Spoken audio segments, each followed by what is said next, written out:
ఓం శ్రీ మాత్రే నమ. ఓం శ్రీ మాత్రే నమ. ఓం శ్రీ మాత్రే నమ. ఓం శ్రీ బగలాముఖి దేవి నమో నమ. ఇప్పుడు ముఖ్యంగా చెప్పదలుచుకుంది రాశి ఫలాల గురించి చెప్పాలనుకున్నాను. మామూలుగా మనకు తెలుగు వాళ్ళకి ఉగాది నుంచి చూసుకోవాలి, కానీ అందరూ జనవరి 1 నుంచి మాకు ఎలా ఉంటుంది, మా రాశికి ఎట్టుంటుంది, అది చెప్పండి స్వామి అని చాలామంది అడుగుతున్నారు. అందుకోసం ముందుగా చెప్తున్నాను. ముందుగా 12 రాశుల గురించి చెప్తున్నాను. ఫస్ట్ మేషరాశి గురించి చెప్తాను.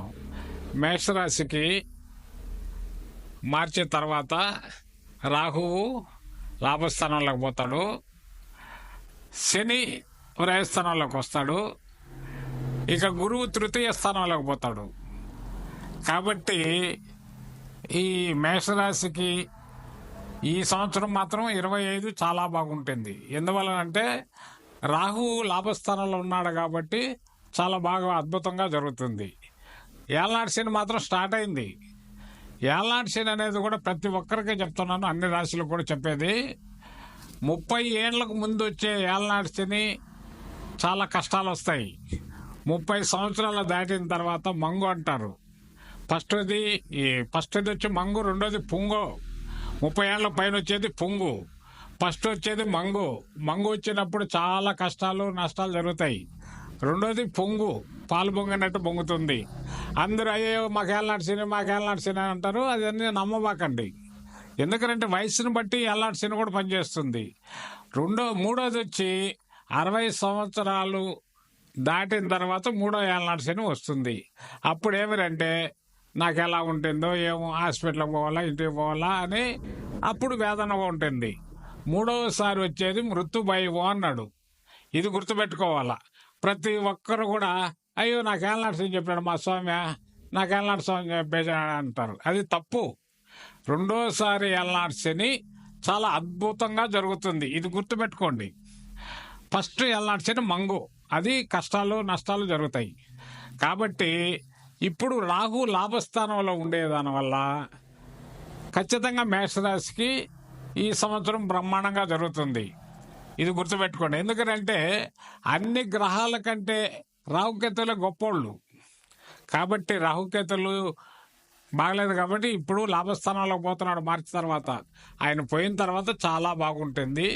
ఇది చెప్పదలుచుకున్నాను. మేషరాశి వారికి ఏమనుకున్నా కూడా జరుగుతాయి. అన్ని పనులు కూడా దివ్యంగానే ఉంటాయి. కంగారు పడద్దండి. కాకపోతే అప్పుడప్పుడు కొన్ని ఖర్చులు మాత్రం ఎక్కువ అవుతాయి. కారణం ఎందుకంటే ఆ శని వచ్చి వ్యయస్థానంలో చేరినాడు కాబట్టి ఖర్చులు విపరీతంగా పెరుగుతాయి. అది శుభ ఖర్చులే పెరుగుతాయి. కాబట్టి గుర్తుపెట్టుకోండి. ఇది మేషరాశి గురించి జరిగేది. నెక్స్ట్ మీకు ఏదైనా కానీ మే నుంచే చూసుకోవాలి. మేలో గురువు మారుతాడు. అంతదాకా గురువు బాగానే ఉన్నాడు. మేషరాశికి బ్రహ్మాండంగా ఉంటుంది. గురువు మారుతాడు, శని మారుతాడు, రాహు మారుతాడు. వీళ్ళు ముగ్గురు మారేదాని వల్ల పర్వాలేదు, కానీ మేషరాశి చాలా బాగుంటుంది. ఇది చెప్పదలుచుకున్నాను. ఇంకా రెండవది వచ్చి వృషభ రాశి. వృషభ రాశికి జన్మలో గురువు ఉన్నాడు ఇప్పుడు ప్రస్తుతానికి. ఆ జన్మలో గురువు తృతీయ స్థానంలో పోతాడు, ధనస్థానంలోకి. ఆ ధనస్థానంలోకి పోతే చాలా అద్భుతంగా జరుగుతుంది. మళ్ళీ వచ్చి ఈ రాహు వచ్చి బ్రహ్మాండంగా శని వచ్చి లాభస్థానంలోకి ఉంటాడు. రాహు దశమ, శని వచ్చి లాభస్థానంలోకి వస్తాడు. కాబట్టి వృషభ రాశి వాళ్ళకి మే తర్వాత అద్భుతంగా జరుగుతుంది. ఇది గ్యారెంటీగా చెప్తున్నాను. వాళ్ళు ఏదైనా నిలిచిపోయిన పనులు కావచ్చు, ఉద్యోగ విషయంలో కావచ్చు, వ్యాపార విషయాల్లో కావచ్చు, ఏదైనా కానీ బ్రహ్మాండంగా మే నుంచి చాలా అద్భుతంగా జరుగుతుంది. ఇది గ్రహించాలి ఫస్ట్. కాబట్టి వృషభ రాశి వాళ్ళకి మాత్రం చూడాల్సిన అవసరమే లేదు. వృషభ రాశి వాళ్ళకి సూపర్గా జరుగుతుంది మే తర్వాత. ఇది గుర్తుపెట్టుకోండి. ఎందువలనంటే లాభస్థానంలోకి శని వస్తున్నాడు, గురువు తృతీయ స్థానంలోకి పోతున్నాడు, కుటుంబాలలో పోతున్నాడు. కుటుంబంలో ఎప్పుడు గురువు వచ్చినాడు, లాభస్థానం శని వచ్చినాడు, అద్భుతంగా జరుగుతుంది ఈ వృషభ రాశి వారికి. ఇది నేను చాలా కంఠబద్ధంగా చెప్తున్నాను. మీరేమీ బాధపడాల్సిన అవసరంలా. పిల్లలు కావచ్చు, ఉద్యోగస్తులు కావచ్చు, వ్యాపారస్తులు కావచ్చు, అన్నీ అనుకూలంగా జరుగుతాయి. ఇది మెయిన్గా మీకు కూడా చెప్పేది. కొంతమందికి అయ్యో నాకు ఏళ్ళనాటి శని అంటున్నారు స్వామి, నాకు ఎలా ఉంటుంది అంటారు. ఏళ్ళనాటి శని గురించి మీరు బాధపడద్దండి. 30 ఏళ్లకు ముందు వచ్చే ఏళ్ళనాటి శని మాత్రం ప్రతి ఒక్కరికి కొంచెం కష్టాలు వస్తాయి. రెండో ఏళ్ళనాటి శని పాలు బారు పొంగుతుంది, బ్రహ్మాండంగా జరుగుతుంది. అందరినీ ఒకే ఇదిగా ఏళ్ళనాటి శని అని అందరూ అంటే మీరు నమ్మకండి. ఇది జరిగేది. మహానుభావుడు శని భగవానుడు కూడా ఆయన ఒక్కొక్కసారి మంచి చేస్తాడు, ఒక్కొక్కసారి చెడు చేస్తాడు. అంతేగాని అందరూ కూడా 9 మంది నవగ్రహాలు కూడా అందరూ మహానుభావులు, వాళ్ళ పని వాళ్ళు చేస్తారు. అంతేగాని ఈయన వచ్చేసాడు నాకేళ్ళ నడిచిన పట్టింది అనేది మాత్రం దిగులు పడబాకండి ఎవరు కూడా, నేను చెప్పేది.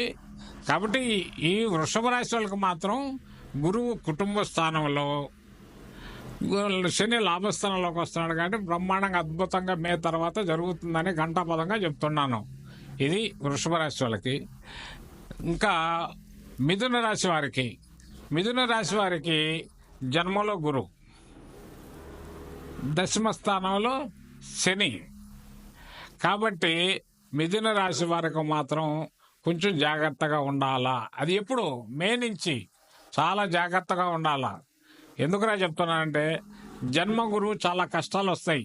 పెద్దలు చెప్పే సామెత జన్మాంత గురువే సీతారణ్యం అన్నాడు. అట్టిమింటి ప్రతివత మహాత్తల్లి అట్టాడిది జన్మలో గురువు వచ్చి సీతారణ్యం పోయింది. అంటే మీరు అరణ్యం పోతారని చెప్పలేదు, కానీ అటువంటి కష్టాలు వస్తాయి. కాబట్టి కొంచెం జాగ్రత్తగా చూసుకోండి. ఇక దశమ స్థానంలో ఈ శని భగవానుడు కూడా అంత మంచోడు కాదు. ఎందుకంటే చతురస్థానాన్ని 4వ ఇంటి నుంచి చూస్తాడు. 4వ ఇంటిని ఎప్పుడైతే చూస్తాడో ఖర్చులు నష్టాలు కూడా జరుగుతాయి. కాబట్టి మిథున రాశి వారు కొంచెం జాగ్రత్తగా ఉండాలి. ఇది నేను చెప్పదలుచుకున్నది. మీకు మార్చి దాకా బాగా జరుగుతుంది. మార్చి తర్వాత మాత్రం మిథున రాశి వారికి చాలా కష్టాలు వస్తాయి. మీరు ముఖ్యంగా ఆ గురువు శ్లోకం, శని శ్లోకాన్ని జపించండి. వీలైనప్పుడు ఆ 2 గ్రహాలకు మీరు పూజలు కూడా చేసుకున్నారంటే మీరు చాలా అభివృద్ధిలోకి వస్తారని నేను చెప్తున్నాను. అంతేగాని కంగారు మాత్రం పడబాకండి. మీకు కూడా అంతే. ఏళ్ళనాటి శని అనేది మాత్రం ఏమీ లేదు. ఏళ్ళనాటి శని వచ్చేది కూడా 30 ఏళ్లకు ముందు వచ్చే వాళ్ళకే కష్టాలు. రెండోసారి ఏళ్ళనాటి శని వచ్చే వాళ్ళకి బ్రహ్మాండంగా జరుగుతుంది.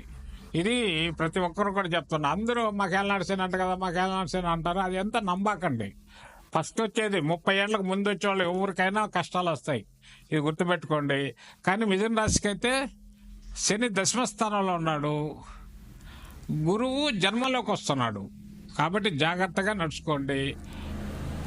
మీకు మార్చి తర్వాత స్టార్ట్ అవుతుంది. కాబట్టి గురువుకి శనికి జపాలు చేసుకోమని మరీ కోరుతున్నాను. ఇది మెయిన్ మిథున రాశి వారికి చెప్పదలుచుకునేది. ఇకపోతే కర్కాటక రాశి వ్రయస్థానంలో గురువు రాబోతాడు. ఇక భాగ్యస్థానంలో శని. కాబట్టి కర్కాటక రాశి కూడా అంత మంచి అయితే జరగదు. ఏది మే తర్వాత కొంచెం ఖర్చులు ఎక్కువ, అనుకునేటి కొన్ని డిలే అవటం, పనుల ఆలస్యం. కాబట్టి ఇవన్నీ కూడా జరిగేదానికి ఆస్కారాలు ఉన్నాయి. కాబట్టి మీరు ఆ గురువుకి శనికి పూజలు చేసుకుంటారని మరీ కోరుతున్నాను. ఇది మెయిన్గా చెప్తున్నాను. ఆ గురువు ఎప్పుడైతే వ్రయస్థానంలోకి వస్తాడో ద్వాదశ గురువే రావణాస్తంగతం. అటువంటి మహానుభావుడు 1000 ఏళ్ళు ఒంటికాల మీద తపస్సు చేసిన మహానుభావుడికి గురువు 12 ఏళ్ళలోకి వచ్చినప్పుడు రావణాసుడు పోయినాడు. కానీ ఎందుకు చెప్తున్నారంటే ఈ మనం ఎంత మానవులం, ఇది గుర్తుపెట్టుకోండి. కాబట్టి మనం దాన్ని తెలుసుకొని ఆ గురువుకి శాంతులు చేయటం కానీ, ఆ గురువు జపాలు చేసుకోవటం కానీ ఇది చేసుకోవాలని నేను ఎగ్జాంపుల్ చెప్తున్నాను. ద్వాదశ గురువే రావణాస్తంగతం అన్నాడు.